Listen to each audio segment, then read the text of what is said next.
Good morning student. देखिएगा, twelfth class RBSC की last कक्षा की बात करें तो लास्ट कक्षा में हमने चुंबकीय द्विध्रुव के बारे में अध्ययन किया था। चुंबकीय द्विध्रुव के अलावा हमने चुंबकीय द्विध्रुव के ऊपर लगने वाले बल आघूर्ण के बारे में बात की थी और चुंबकीय द्विध्रुव के द्वारा जो स्थितिज ऊर्जा होती है उसके बारे में भी हमने डिस्कस किया था पिछली कक्षा में। क्लियर? द्विध्रुव आघूर्ण क्या होता है, ठीक है, उसके बारे में भी हम बातें कर चुके थे। अब देखिएगा, नेक्स्ट जो टॉपिक है आज की क्लास का जो नेक्स्ट टॉपिक है वो है कक्षीय इलेक्ट्रॉन। कक्षीय इलेक्ट्रॉन का चुंबकीय आघूर्ण।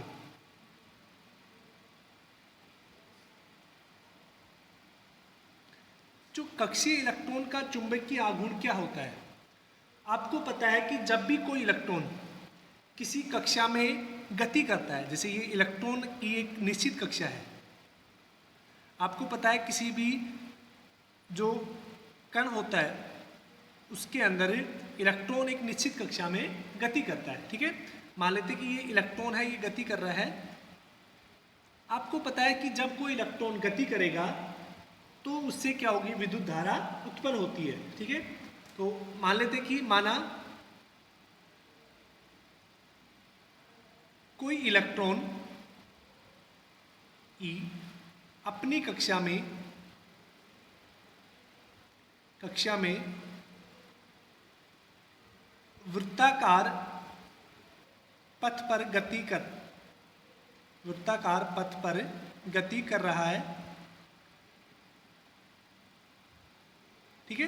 वो इलेक्ट्रॉन है, वो कैसे गति कर रहा है, वृत्ताकार पथ में गति कर रहा है, ठीक है।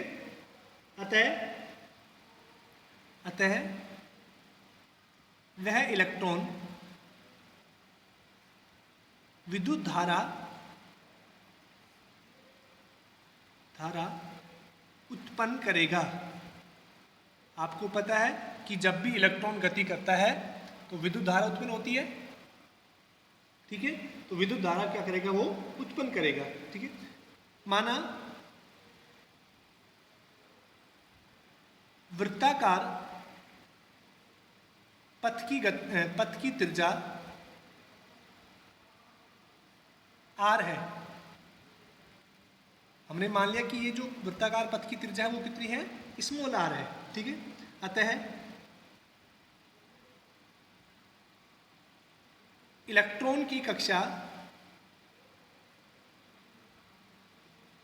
एक वृत्ताकार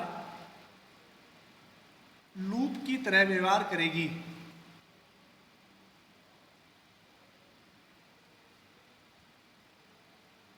ठीक है ना। तो किसकी तरह व्यवहार करेगी, वो एक वृत्ताकार लूप की, ठीक है। और वृत्ताकार लूप के बारे में हमने कल बात की थी। वृत्ताकार लूप का जो बल आघूर्ण है, कौन सा, चुंबकीय बल आघूर्ण, ठीक है। और वो कितना होता है, कल हमने बात की थी M = NIA, ठीक है ना। यहां पर आपको पता है कि N क्या होता है, कुल फेरों की संख्या,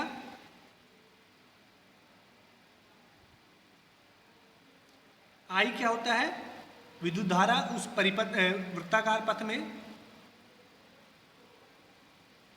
और A क्या होता है, उस वृत्ताकार पथ का क्षेत्रफल। ये हमने कल बातें कर चुके थे, ठीक है। अब देखिएगा, अगर हम बात करें कि जो इलेक्ट्रॉन है वो अपनी वृत्ताकार कक्षा में गति कर रहा है, ठीक है ना। तो आपको पता है प्रत्येक इलेक्ट्रॉन की जो कक्षा होती है वो निश्चित होती है, ठीक है। क्योंकि प्रत्येक इलेक्ट्रॉन के लिए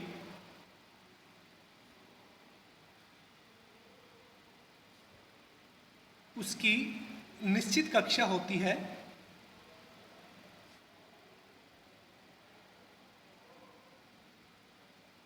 यानी इलेक्ट्रॉन है वो एक ही कक्षा में गति कर सकता है, ये नहीं कि एक इलेक्ट्रॉन है दो या दो से अधिक कक्षाओं में गति कर रहा है।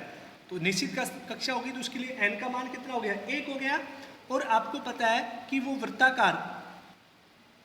वृत्ताकार जो पथ है, ठीक है, उसका जो क्षेत्रफल है, पथ का क्षेत्रफल वो कितना हो जाएगा, पाई आर स्क्वायर हो जाएगा, क्योंकि हमने क्या मान लिया है, आर को यहाँ पर त्रिज्या मान लिया है, ठीक है।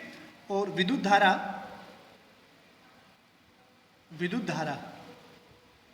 वो I बराबर क्या हो जाएगा, Q अपॉन T, लेकिन यहाँ पर Q का मान कितना है, इलेक्ट्रॉन के बराबर है। क्यों, क्योंकि इलेक्ट्रॉन क्या कर रहा है, गति कर रहा है, ठीक है। तो यहाँ से अगर हम बात करें, अतः बल आघूर्ण की बात करें तो m बराबर कितना हो जाएगा, हमें पढ़ा था कि n का मान कितना हो गया 1, n I कितना हो गया E अपॉन टी और into pi r square. Clear. तो ये क्या हो गया, यहाँ पर हम बल आघूर्ण m निकाल सकते हैं इलेक्ट्रॉन का E upon t into pi r square, ठीक है। इसको हमने इक्वेशन फर्स्ट नाम दे दिया, ठीक है। अब देखिएगा, जो इलेक्ट्रॉन है वो वृत्ताकार पथ में गति कर रहा है, ठीक है ना।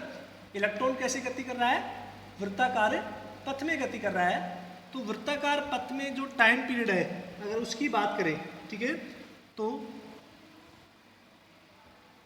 यहाँ t बराबर कितना हो जाएगा, 2 पाई अपॉन ओमेगा, ठीक है ना। एंगुलर ओमेगा क्या है, एंगुलर वेलोसिटी है, क्योंकि वृत्ताकार पथ के लिए वेलोसिटी क्या होती है, एंगुलर होती है। तो यहाँ से अगर हम बात करें इक्वेशन फर्स्ट से, क्या हो जाएगा, m बराबर E upon 2 pi upon omega into pi r square.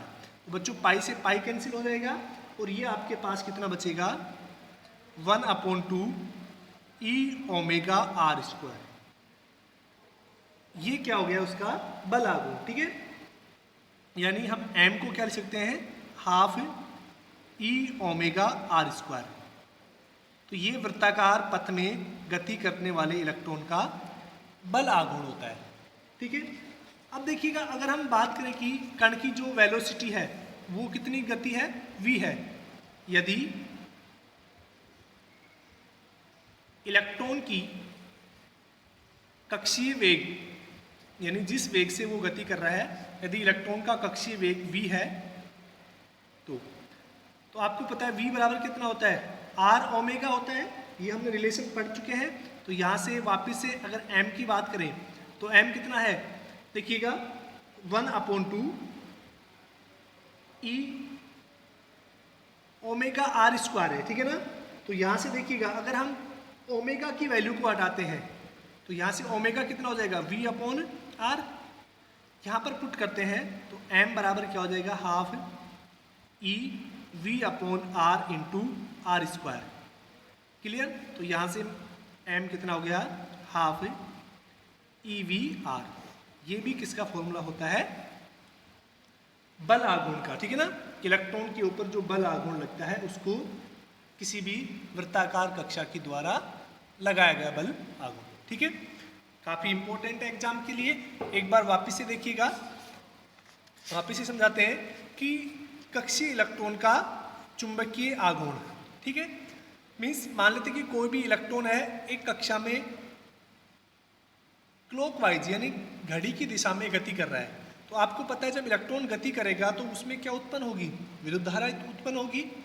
तो मान लेते कि इलेक्ट्रॉन जिस पाथ पे गति कर रहा है उसकी त्रिज्या कितनी है, r मान लेते हैं, ठीक है। तो जब वो इलेक्ट्रॉन उस पाथ में गति करेगा तो वो एक वृत्ताकार लूप की तरह बिहेव करेगा। क्यों, क्योंकि उसके अंदर क्या फ्लो हो रहा है, करंट फ्लो हो रहा है, तो वृत्ताकार लूप की तरह व्यवहार करेगा। आपको पता है कि वृत्ताकार लूप का जो बल आघूर्ण है वो कितना होता है, NIA। अब इलेक्ट्रॉन एक कक्षा में गति कर रहा है तो उसके लिए n का मान कितना हो गया, 1 हो गया। अगर हम I की बात करें, I कितना हो जाएगा, E अपॉन टी, ठीक है। I का मान कितना हो गया, E अपॉन टी। और अगर हम A की बात करें वो कितना हो जाएगा, पाई आर स्क्वायर, ठीक है। तो हमने इसकी वैल्यू को यहाँ पर सब्स्टिट्यूट कर लिया, n का मान 1 रख लिया, I का मान E अपॉन टी रख लिया, ठीक है। और ए का मान पाई आर स्क्वायर रख लिया, ठीक है ना। तो यहाँ से क्या हो गया, आपके पास ये एम का मान आ गया, ठीक है ना। अब देखिएगा दूसरा फॉर्मूला हमारे पास ये वाला स्टेब्लिश हो गया। अब देखिएगा अगर नेक्स्ट की बात करें हम एंगुलर मोमेंटम की, ठीक है, वी नो चूंकि कोणीय संवेग, एंगुलर मोमेंटम यानी कोणीय संवेग कितना होता है, एल बराबर कितना होता है, एम वी आर। ये किसका फॉर्मूला होता है, कोणीय संवेग का, ठीक है। अतः इकाई लंबाई का चुंबकीय आघूर्ण, इकाई लंबाई का चुंबकीय आघूर्ण कितना हो जाएगा, यानी एल बाई एम का मान करेंगे तो वो कितना हो जाएगा, v इंटू आर। क्लियर, यहां से देखो v अपन आर हो गया। तो यहां से देखिएगा इक्वेशन से अगर हम बात करें तो, और इसको हम क्या बोलते हैं, v अपॉन आर को, ठीक है। इस वाली इक्वेशन से देखिएगा हम एल अपॉन एम रख देते हैं, ठीक है ना बच्चों। ये जो है ये कहलाता है म्यू एल। म्यू एल कितना हो जाएगा, ई एल अपॉन 2m।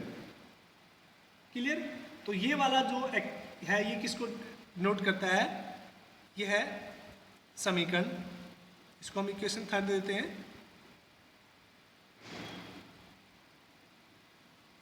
कक्षीय द्विध्रुव संवेग को दर्शाती है।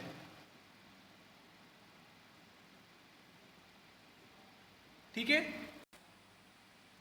देखिए बच्चों जो नेक्स्ट टॉपिक है उसके बारे में हम डिस्कस करते हैं।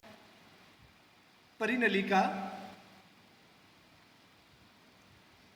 का छड़ चुंबक की तरह व्यवहार, यानी किसी परिनलिका का छड़ चुंबक होती है उसकी तरह जो व्यवहार होता है उसके बारे में हम बात करते हैं। देखिए बच्चों, मान लेते हैं कि कोई भी आपके पास ही एक छड़ चुंबक है, ठीक है। परिनलिका के बारे में हमने पढ़ चुके हैं पीछे के चैप्टर में, ठीक है, सोलेनोइड के बारे में। ये कोई छड़ चुंबक है, मान लेते हैं कि ये इसका नॉर्थ पोल है और ये इसका साउथ पोल है, ठीक है। आपको पता है कि किसी भी चुंबक के अंदर जो चुंबकीय बल रेखाएं होती हैं वो नॉर्थ पोल से बाहर की ओर निकलती हैं और साउथ पोल से अंदर की ओर जाती है, ठीक है, इस तरह से। ऐसे ही अगर हम इधर की बात करें तो किसी चुंबक के अंदर, अगर अंदर की बात करें तो अंदर तो चुंबकीय बल रेखाओं की दिशा एस से एन की ओर होती है इस तरह से, लेकिन बाहर है वो दिशा कैसे होती है, एन से एस की तरफ होती है।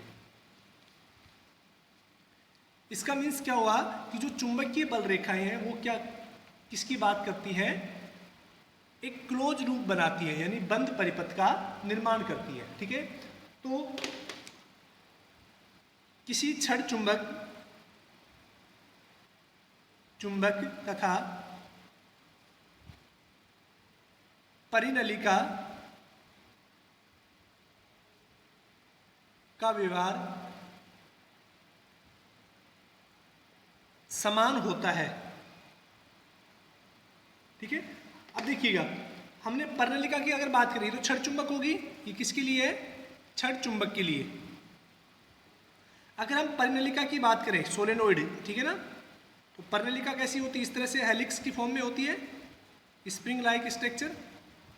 तो परिनलिका के अंदर भी क्या होता है, एक सिरा है वो नॉर्थ की तरह बिहेव करता है, दूसरा सिरा किसकी तरह बिहेव करता है, साउथ की तरह, ठीक है।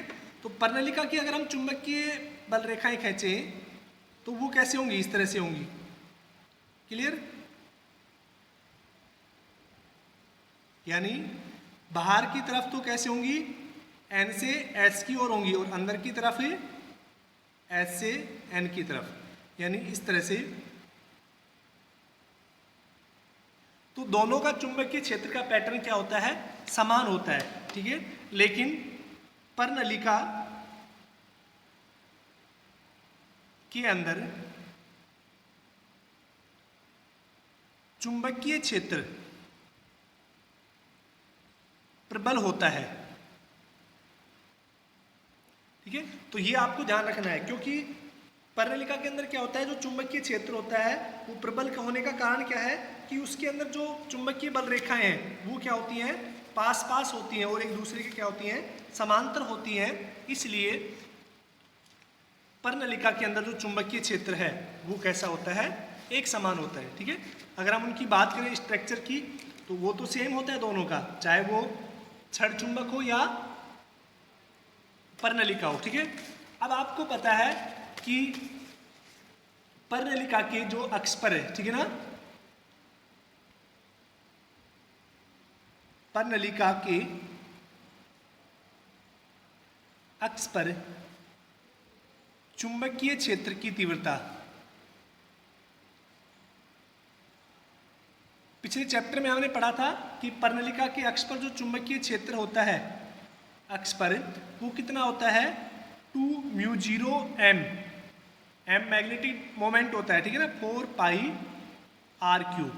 ठीक है, तो ये क्या होता था, किसी भी पर्णलिका के अक्ष पर चुंबकीय क्षेत्र की तीव्रता। और आपको पता है कि जब हम पर्णलिका के जो मध्य बिंदु है उस पर चुंबकीय क्षेत्र और पर्णलिका से जो किनारे हैं उस पर चुंबकीय क्षेत्र है उसकी बात करें तो वो क्या होता था, हाफ होता था। ठीक है, अब देखिएगा कि ये जो फॉर्मूला है वो कैसे स्टेब्लिश होता है, इसके बारे में हम बात करते हैं। ठीक है, तो मान लेते हैं कि एक पर्णलिका है, ये कोई पर्णलिका मान ली हमने, इसके अंदर नंबर ऑफ टर्न्स कितने हैं, n मान लेते हैं हम। ठीक है, ये एक पर्णलिका होगी और ये वाला जो पर्णलिका की कुल लंबाई है वो हम मान लेते हैं कितनी है, 2l लंबाई है। टोटल लंबाई की अगर हम बात करें तो 2l होगी। तो इसके जो मध्य बिंदु है, ये वाला जो केंद्र है, वहाँ से दूरी कितनी हो जाएगी, l हो जाएगी। ठीक है बच्चों, अब देखिएगा हम मान लेते हैं कि इसके मध्य बिंदु l से, इस बिंदु से r दूरी पर, किस दूरी पर, r दूरी पर कोई बिंदु P है। ये बिंदु P हमने मान लिया। यहाँ पर क्या निकालना है आपको, चुंबकीय क्षेत्र निकालना है। ठीक है, चुंबकीय क्षेत्र की तीव्रता। और हम मान लेते हैं कि इसके अंदर जो करंट है वो कितना फ्लो हो रहा है, I। ठीक है, अब देखिएगा अगर हम इसके अंदर एक छोटा सा अल्पांश मान लेते हैं, कि एक छोटा सा अल्पांश मान लेते हैं dx। ठीक है, और इस अल्पांश की जो लंबाई है यानी ये जो दूरी है ये कितनी मान लेते हैं, बिंदु P से x मान लेते हैं। ठीक है, तो मैं थोड़ा सा लैंग्वेज ले लेता हूँ। माना एक परिनलिका जिसमें I विद्युत धारा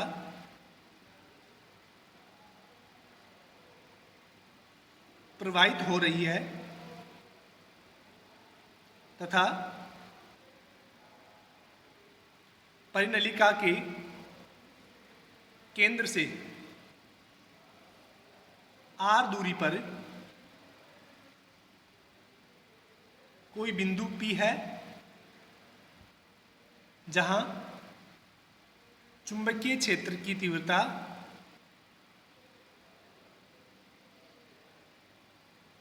ज्ञात करनी है। ठीक है, परिनलिका की लंबाई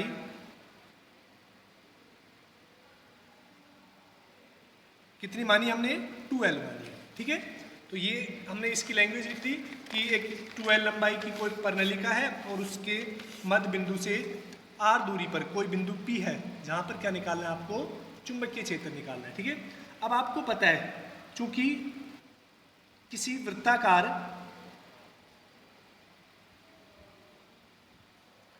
रिंग के अक्ष पर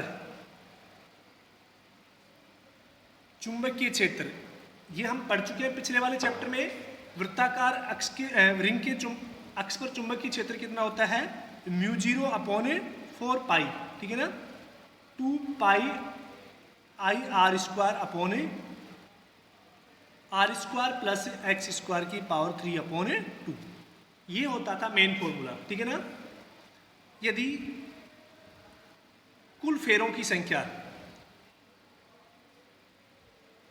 अगर कुल फेरों की संख्या की बात करें यानी इस परिणलिका में नंबर ऑफ टर्न्स कितने हैं, n है, तो यहाँ से फॉर्मूला कितना हो जाएगा, b बराबर कितना हो जाएगा, mu 0 upon 4 pi into 2n 2 pi r square I upon r square plus x square की पावर 3/2। क्लियर। इस फॉर्मूले को हमने वापस से लिख रहा, ठीक है। अब देखिएगा, माना परिनालिका की त्रिज्या, माना परिनालिका की त्रिज्या कितनी है, a है, ठीक है ना। यहां पर जो r होता था उसको हम क्या मान देते, a मानते थे, ठीक है। तथा n बराबर स्मॉल dn के लिए, ठीक है ना, यहां पे कितना हो जाएगा, देखिएगा b बराबर, ठीक है ना, यानी उस स्मॉल dx की वजह से db कितना हो जाएगा, mu 0 upon 4 pi. Clear. dn यानी स्मॉल पार्ट के लिए 2 पाई आई ए स्क्वायर, यानी त्रिज्या को हमने क्या मान लिया, a माना है यहाँ पर, अपॉन ए square plus r minus x का स्क्वायर, इसकी पावर कितनी होगी, 3/2। क्लियर। अब देखिएगा जो dn है वो क्या है, total number of in per unit length में, ये हो गया। तो यहाँ से देखिएगा, अब इस क्वेश्चन की बात करें तो इस क्वेश्चन को कैसे लिख सकते हैं हम, कि db बराबर mu 0 upon 4 pi N dot dx, यानी कैपिटल N का मान हो गया ये 2 pi I A square upon A square plus r minus x का स्क्वायर की पावर बच्चों 3/2। क्लियर। अब देखिए, अगर r है वो बहुत छोटा है किसकी रेस्पेक्ट में, a की रेस्पेक्ट, सॉरी r है वो काफ़ी बड़ा है a की रेस्पेक्ट में, ठीक है ना, और r है वो बड़ा है किससे, x से भी, ठीक है। तो हम दोनों को नेगलेक्ट कर देते हैं, ठीक है। तो उस केस में जो db है वो कितना हो जाएगा, म्यू 0 अपॉन 4 पाई, यानी n dx 2 pi I A square upon r square की पावर कितनी होगी, 3/2। क्लियर। तो या फिर db बराबर कितना हो गया, mu 0 upon 4 pi, clear, n dot dx 2 pi I A square upon r cube, ठीक है। अब हम टोटल मैग्नेटिक फील्ड निकालेंगे, ठीक है ना। टोटल मैग्नेटिक फील्ड कहाँ से कहाँ तक है, L तक, L क्या होगी, उसकी लेंथ होगी, तो टोटल dB कितना हो जाएगा, 0 से लेके और L तक, ठीक है ना, यानी सॉरी माइनस L से लेके और L तक जब हम उसको सोल्व करेंगे तो कितना हो गया, mu 0 upon 4 pi n dx 2 pi I A square upon r cube. Clear.